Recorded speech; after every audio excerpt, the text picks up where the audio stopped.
in the year 610 AD, Muhammad receives the call. This is when, according to tradition, he's in a hill or a mountain, Mount Hira, goes into a cave, and he is meditating there, and then he claims that a spiritual being appeared to him and grasped him by the throat and basically told him to recite in the name of your Lord. So this entity says Iqra in Arabic, recite in the name of your Lord, and he does this 3 times, and every time he begins to tighten his grip on Muhammad's throat to the point that Muhammad says he almost passed out. So that's very strange that his first revelation was something out of The Godfather, where somebody comes in, or the WWF or UFC, where someone comes in and grabs him by the throat and says, recite.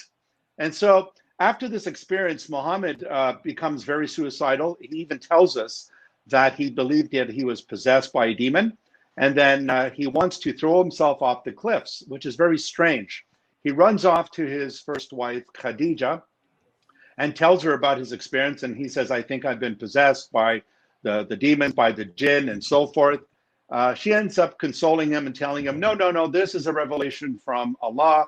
It comes from the same God that spoke to Moses.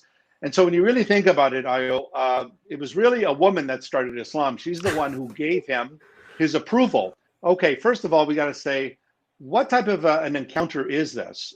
When God appeared to Moses, did Moses walk away from the burning bush thinking, I wonder if that was Beelzebub speaking to me? or did Isaiah walk away from that experience thinking maybe that was Satan who spoke to me? Or Ezekiel, when he had the vision of the Lord by the river Kebar in Babylon? You don't find this. And even when Gabriel came to Mary to give her the announcement that she'd be the mother of the Messiah, Gabriel didn't grab her by the throat and say, you're going to be the mother of the Messiah. He says to her, don't be afraid. I'm coming to give you good tidings, good news. I'm here to give you a message, and you're highly favored, and the Lord is with you, and you're going to bear a son, and so forth. The Lord appeared to Saul of Tarsus. Saul didn't go, maybe that was the devil. You don't find this nowhere in the Bible. But yet the prophet of Islam, who is supposed to be the last prophet to the world, who succeeds Jesus Christ himself, this prophet says, I think I've been possessed. And only later does he identify this spirit being as Gabriel, or in Arabic, Jibril. Muhammad was so grieved at the fact that he was being rejected by his kinsmen that at one point, and this is where the Satanic Verses comes into play, at one point, as he is talking to them, he gets a revelation. Now, the way Muhammad would get revelations is not like the biblical prophets. When Muhammad did revelations, he would fall to the ground, he would shake violently, his eyes would roll up, he would foam at the mouth, he would hear bells, he would snort like a camel. These are all from the Islamic sources. They all tell us this. And so if you look at these descriptions, Ayo, if you know anything about medical science, particularly neurology or neuroscience, these are symptoms of an epileptic. These are symptoms of epilepsy. So some scholars, some psychologists have said that the description of Muhammad's experiences when he had revelation is the same type of symptoms you'd see in an epileptic patient. Wow. So when Jeremiah received a revelation, or Isaiah or Moses, Moses wouldn't talk to the Israelites and then keel over and start snorting like a camel and start uttering gibberish. That's not how these prophets, biblical prophets, did this. So Muhammad receives this revelation, and he reveals what is today known as chapter 53 of the Quran. And the chapters of the Quran in Arabic, they're called surahs. And what this surah is called, they're all called by certain names in that particular chapter. This one's called the Surah of the Star. In Arabic, it's An-Najm. Yes. And so in that Surah of the Star, you will notice there in Surah 53, there are 3 Arabic goddesses mentioned there. There's Allat, Al-Uzza, and Manat. And these 3 goddesses were believed to be the daughters of Allah. And they were identified with various planets like Venus and the bright morning star and so forth. And it's still there in the Quran today. And then comes these words: have you thought upon Allat, Al-Uzza, and Manat, the third and the other? And so what you see here are 3 Arabic goddesses. See the word Allat there. Allat there, some scholars, Arabic scholars or scholars of Islam, have noted that Allat is the feminine form of Allah. Mm. So just like Hebrew, Arabic is a sister tongue. The final letter T in Hebrew is called the tau, and it's Yes. usually the indicator of the feminine ending. And so then he says this. He says, if you look at the italicized words underneath, it says, "These are the high-flying cranes. Verily, their intercession is accepted with approval." So that's what was originally said by Muhammad. Yeah. And what he means is by these high-flying cranes is that these goddesses are like these cranes, that cranes are known to fly very high, at high altitudes. And the idea is that these goddesses are like these cranes that go up to the heavens and they act as intercessors so that you could intercede, just like Roman Catholics, for example, will go to Mary, or they'll go to the saints for intercession, that they will ask Mary, the mother of Jesus, to intercede, pray for us sinners now and at the hour of our death. Well, the idea is the same here, that these goddesses were intercessors between humans and Allah. Well, what ends up happening is there are 4 biographers that are mentioned there in that same thing you're sharing there. Right here, right? Buries. Yeah, that's right. That's correct. That's correct. And so what you find is that this story goes on to say, and this is recorded by Al-Tabari, it's recorded by Ibn Ishaq and Al-Waqidi and so forth, and Al-Tabari. What it goes on to say is that Satan cast these words into Muhammad's mouth when he said, "These are the high cranes that intercede for you." And then if you notice what Al-Tabari says is that the Quraysh the Quraysh are the tribe of Muhammad. This is an Arabic tribe of which Muhammad was part of. And you'll notice what it says. They rejoiced and they were happy and they delighted at the way in which he spoke about their gods. And then they listened to him. And then when the Muslims prostrated to pray, the pagan Arabs prostrated with Muhammad. And then the Muslims in Abyssinia, which is modern day Ethiopia, when the Muslims heard that the Meccans converted to Islam, they were so excited. But what they didn't realize was when they came back from Abyssinia, they learned that the story was false. Because many of Muhammad's colleagues heard him say the names of these goddesses. Now, what is interesting is that Al-Tabari, Ibn Ishaq, and Al-Waqidi, and Ibn Sa'd, all of these biographers who are early biographers, all of these biographers tell us that the Muslims were looking to Muhammad as their leader, and as he prostrated and prayed, they just followed suit. You don't disobey the prophet. Muslims obey Muhammad. He is the pattern of conduct. And so when he bows, they bow with him. Well, what ends up happening is they tell us that Gabriel comes and pays Muhammad a visit and says to him, "What have you done?" And Muhammad says, "Well, what's going on?" He says, "You recited something that I did not tell you." And then he goes on to tell Muhammad that Satan cast his words into his mouth when he referred to these 3 goddesses. That's what has come to be known as the Satanic Verses. Now, what is interesting here is this, Ayo, this is really important. Muhammad could not distinguish the voice of Gabriel with that of Satan. That's critical. Because you see, Allah spoke to Muhammad through the angel Gabriel, the same guy who met him in the cave, grabbed him by the throat, and tried to snuff him out. And so what's happening here is Gabriel is reprimanding Muhammad and saying, "Look, you said something I didn't tell you to say." So the first thing we need to do is we need to step back and we need to say, okay, how is it that a prophet of God cannot tell the difference between the voice of God and the voice of Satan? Because you see, if this portion of the Quran was thrown in by Satan, how do we know there aren't other portions of the Quran that have satanic elements in them? You're asking the great questions, if we go back to the biblical record, what do we find? In the biblical record, there is nothing where we find prophets speaking for God, and then all of a sudden, Satan puts his words in their mouth and they get it all garbled up. You don't find that. You find Satan tempting Jesus, you find Satan tempting the apostles and so forth and so on, but you never see Satan throwing his words into their mouths. And then what ends up happening in these biographers, they tell us that God basically said, you know, we've taught you a lesson here, but we just want you to know that this happened with all the other messengers that we sent. In other words, all the other prophets that Allah sent, that means Abraham, Moses, Jonah, Noah, Jesus, John the Baptist, the disciples. Now think about this. Because Muhammad goofed up, he's told, well, don't worry about it.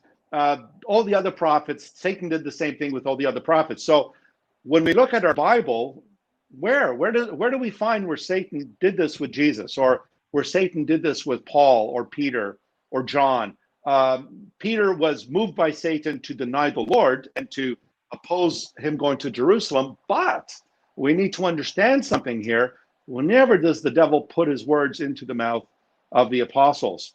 And so I've met Muslims in debates where they said things like, we can't trust the Gospels. I said, so you're telling me you can't trust a document written within living memory of the Christian apostles, written within decades of the events they purport, but you believe something Bukhari says 230 years after Muhammad? Yep. It just goes right over their head. They have no concept of consistency here.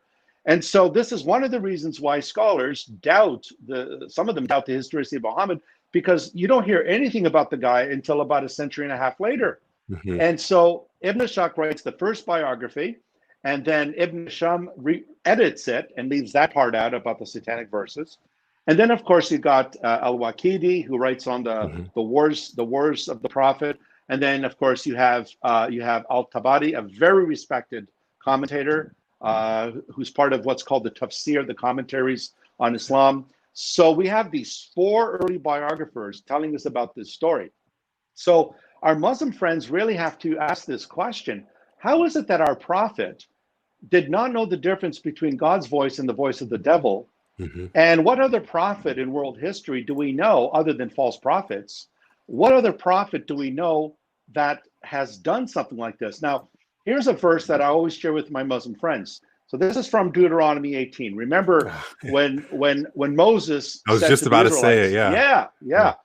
I mean, when Moses says, look, you're going into the land, and you know, Deuteronomy, the word Deuteronomy literally means second law in Greek, right? Deuteronomos. And in Hebrew, it's Devarim. It's the book of the words of Moses. And so in Deuteronomy 18, God lays down some rules about how do you tell when someone's a prophet or not.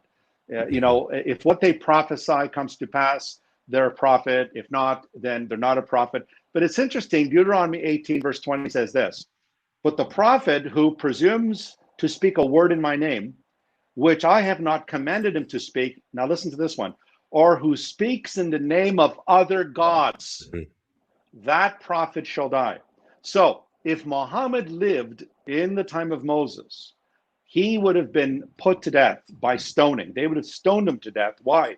Because he spoke in the name of other gods. Mm-hmm. And in Deuteronomy 13, 1-5, the Lord says, if a prophet rises up among you and says, let us go after other gods whom our fathers have not known, that prophet shall surely be put to death, because he has spoken to lead you in rebellion against the Lord your God.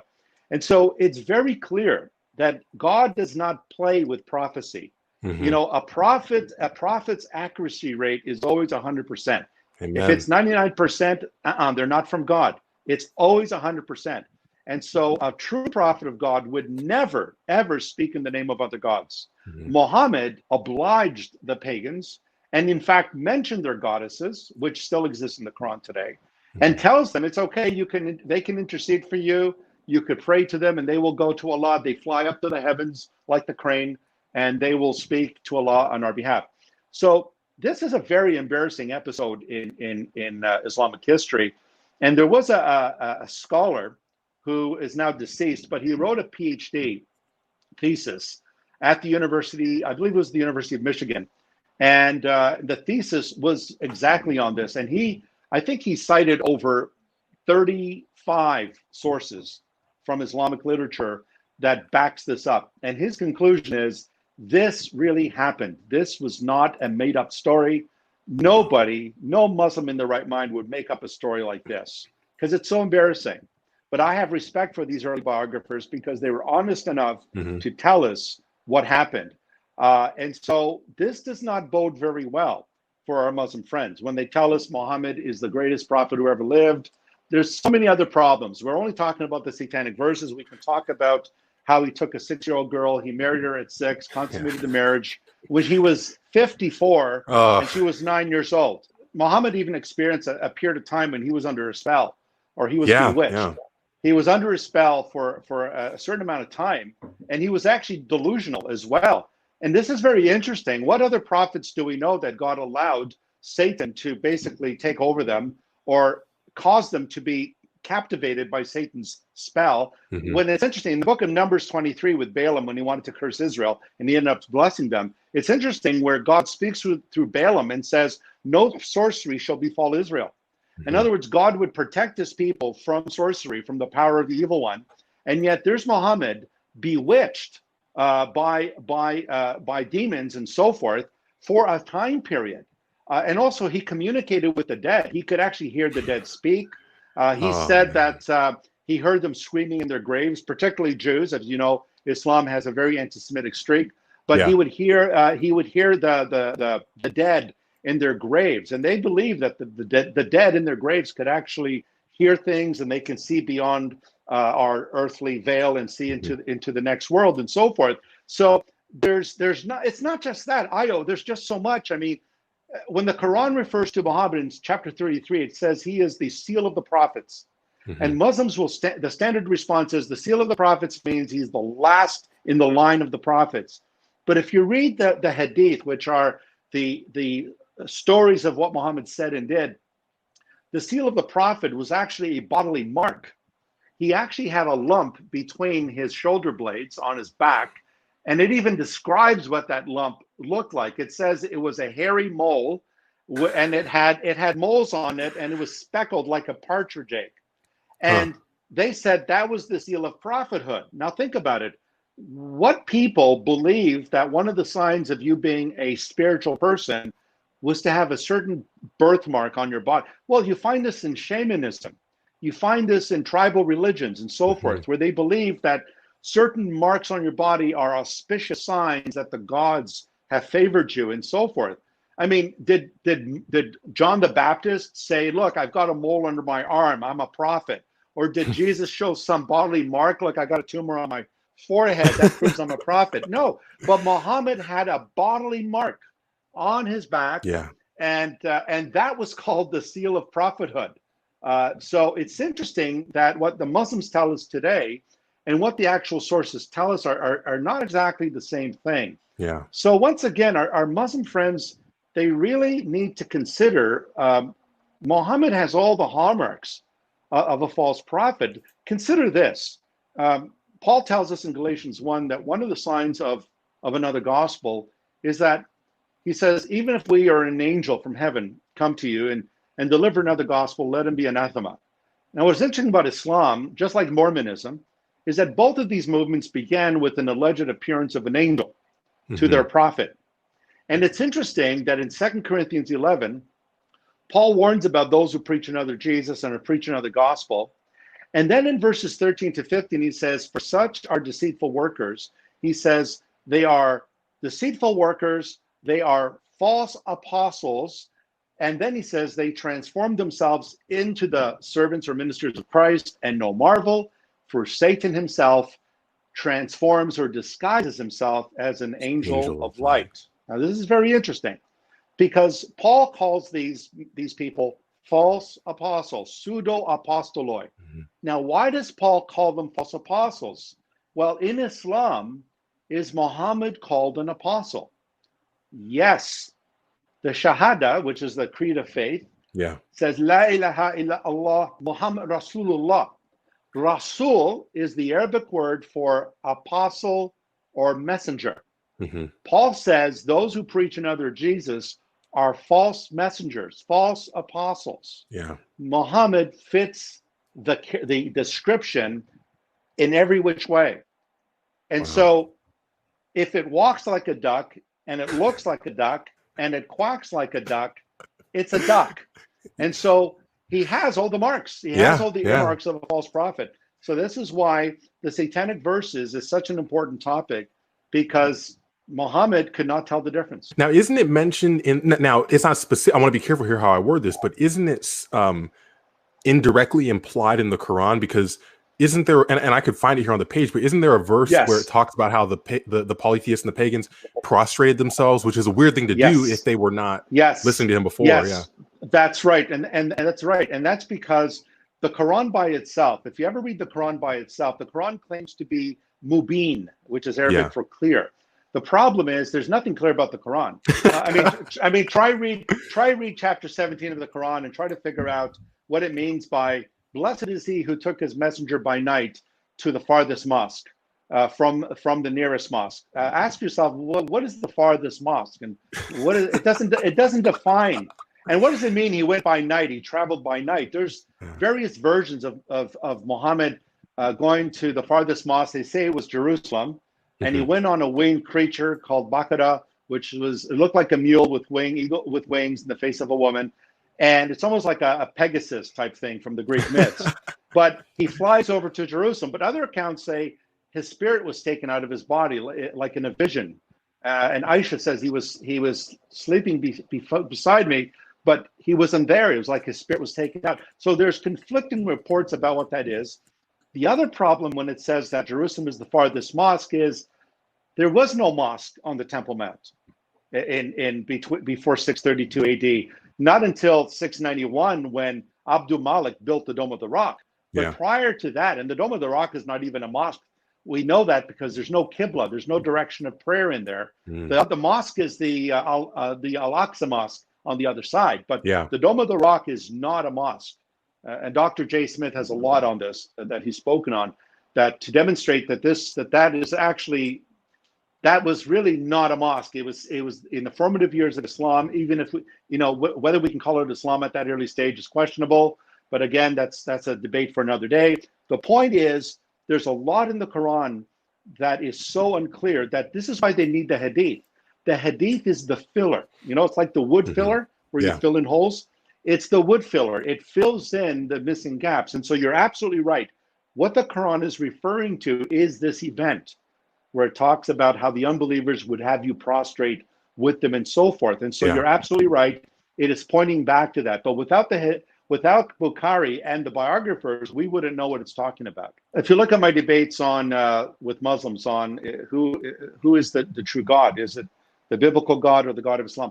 Allah is an Arabic God. The pagans worshipped him long before Muhammad came. Muhammad's father, his name is Abdullah, meaning slave of Allah. And so the Allah of the Quran is not the father of anyone. He's definitely not the father of the Lord Jesus Christ. He is not triune. He is unlimited. He can do whatever he wants. Allah can lie, deceive. The God of the Bible cannot. He cannot lie. He cannot sin. He's restricted by his own perfect nature. But the God of Islam, it's everything is open. He can do whatever he wants. He's called Al-Makarin. He's the chief of the deceivers. I thought it was planners, like they like to say. Isn't it planners? Well, the word is actually devious. The word is a negative term. It means to plot, deceptively plot. And so in the Quran it says they plotted and Allah plotted, for he's the master of the plotters. But the context, the Arabic word has a negative connotation to it, meaning to plot, to deceive. And so when Allah is called the master deceiver, and we know him as Satan in the Bible, we're in trouble. But one thing I want to point out, and then I want to get your take as well, if you want to add anything, is when you think about the other instances in which he was giving the telltale signs of just being a false prophet. I was reading the other day on Answering Islam, where it said how you mentioned how he was under the spell, and it said how he thought he was having sex with his wives for like a year when he really wasn't. I don't know what type of mental state you must be in to confuse something like that. So I don't know. I mean, you can comment on that, or if there are any other instances you want to maybe bring up or point out, it's up to you. But it tells you he had a sexual addiction. Obviously, he was a sex addict. And some people said he had the strength of 30 men or 40 men to have sex with all his wives in one night and have one bath. A lot of Muslims talk about being hygienic. I don't think that's very hygienic. I mean, he has sex with all his wives, 11 wives in one night, and only takes one bath. And there's so many other gory details we can go on. But in the Quran, Solomon apparently had more power than that, more stamina than Muhammad. But the interesting thing about this is that what Muhammad does in the Quran is he doesn't produce any miracles. Mm-hmm. And so here are people going, okay, Muhammad, if you're a prophet, then where are your miracles? God performed miracles through Moses. No prophet arose in Israel like Moses, who did all the great signs in Egypt, blah, blah, blah, blah, as we read in scripture. No disrespect intended with that. Yeah. But Muhammad performed no miracles. In fact, when people came to him, Allah says, you are nothing but a warner. You've been called to be a warner. But here's the funny thing. When you get to the hadith, all of a sudden, water comes out of his fingers. He multiplies bread. Boy, that sounds really familiar. He multiplies bread.